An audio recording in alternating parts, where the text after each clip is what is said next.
А во продолжение време и за последниот гостин со кој што ќе ги откриеме тајните на тоа зошто некои луѓе постојано напредуваат, се поставуваат предизвици и истите ги исполнуваат, а некои постојано тапкаат во место, дали е во начинот на размислување, дали е во навиките, дисциплината, можеби талентите или во прашање нешто друго. Ке разговара Суза со својата втора гостинка, магистер Анита Спасовска, која што е НЛП лиценциран едукатор и мотиватор, би рекла слободно, бидејќи на тој начин и ги мотивирате луѓето. Така, ти благодарам. Оли, добро утро официјално и од мене за нашата гостинка, која е втор пат во утринската програма, магистер Анита Спасовска, прв меѓународен сертифициран НЛП практичар по во Швајцарската асоциација. Ани, имаме многу да говориме, ајде во интерес на времето ќе бидам јас пократка. Започнувате со едни обуки за прв пат вакви на нашиве простори. Денеска во ова информатичко време 21 век имаме толку многу информации, толку многу можности, толку многу избори да направиме, ама сепак многумина од нас се наоѓаме како во некој магепсан круг заглавени во една точка и безнадежно се чувствуваме како да немаме излез. Што ни се случува? Првен добро утро и до двете. Благодарам за поканата и многу ми е драго што пак сум кај вас на гости. Сузе, многу интересно прашање и она што јас некако милувам да го кажувам е да, никогаш досега не сме имале толку достапност до информации, до книги, до литература, до видеа, до не знам што се. Меѓутоа, самата информација по себе не значи дека внесуваме и ново знаење и дека тоа ново знаење ќе го ставиме во активност. Информациите можат да ги видиме, проследиме и ништо со нив да не направиме. Луѓето кои што прават резултати и како што ме најавивте се луѓето кои што тие информации ги процесираат и превземаат активност. Тоа е нешто што според мене сметам дека иако сите сме на иста планета, не сите постигнуваме исти резултати. Да. Некаде тргнува од ова што го носиме во нашата глава, а дедо Господ ни го дал мозокот и како тој функционира и како ние управуваме. Тука е до образованието или? Молам? Дали е до образованието или работата на себе, веројатно? Формалното образование, самиот збор формално се кажува дека некаде имаме некоја форма, меѓутоа секако тука се многу фактори во позадина кои имаат влијание, пред се верувањата. Основата е верувањето и јас често пати на моите предавања знам да направам една метафора и да кажам дека замислете си едно дрво.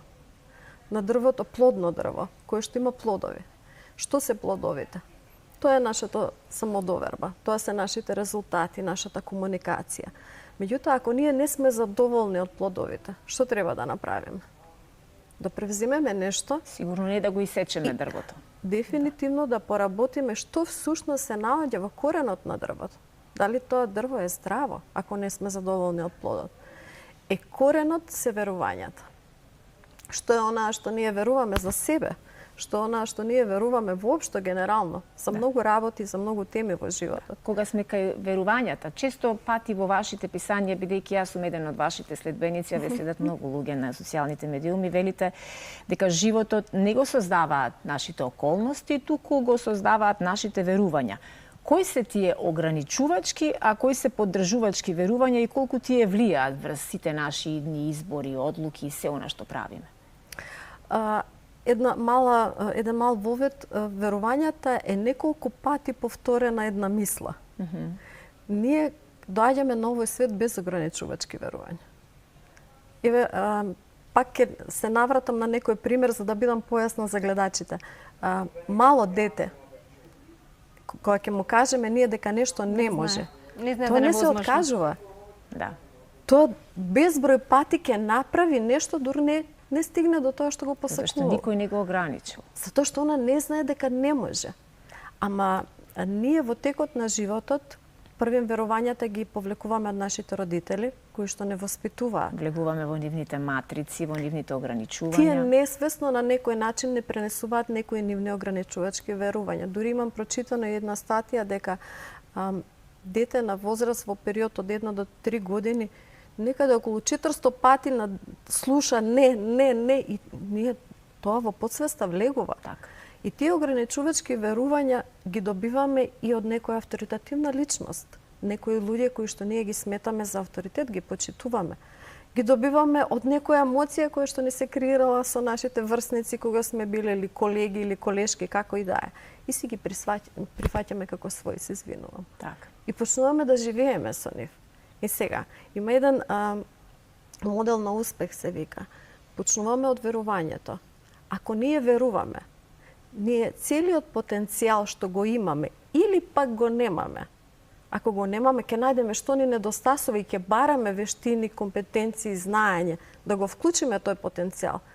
Потоа доаѓа акција, превземаме акција. И четвртата позиција е постигнуваме резултат. Доколку не сме задоволни од резултатот, пак го повторуваме тој циклус. Исто и кога не веруваме.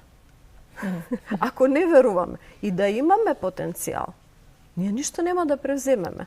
Да. Дали ќе превземеме акција? Не. Ќе добиеме ли некаков резултат? Да, ќе добиеме, ама нема да бидеме задоволни. Толку е просто и едноставно. Да, позади вас се повеќе од 1500 часови обуки, тренинзи, предавања, повеќе од 2 децении вие успешно искуство стекнавте во менаџирање, во компании, каде работевте и со групи, работевте и со поединци. Што научивте со целата оваа работа и како дојде идејата да се создаде вашата нова сертифицирана НЛП програма со која што започнувате токму од овој период? Па, јас тргнав некаде сама себе да се едуцирам и ми требаше дополнително знаење за да можам да менаџирам со луѓето со кои што работе во тој период. И некаде носам во себе дека најскапиот ресурс, најважниот ресурс во било која компанија се луѓето. И можете да обезбедите финансиски средства, колку и тоа да изгледа сега малце и абсурдно дека пари нема, меѓутоа финанси ќе обезбедите. Ќе обезбедите инфраструктура, ќе купите најсовремени машини. Човечкиот капитал. Ако тука не функционира како што треба, сето ова не може да се стави во активност и во функција на бизнисот. И тргнувајќи од таа поидовна основа, почнав самата себе си, да, формално образование, дипломиран економист, магистар на економски науки, окей, меѓутоа пак чувствував дека нешто недостасува во мојот начин на работење.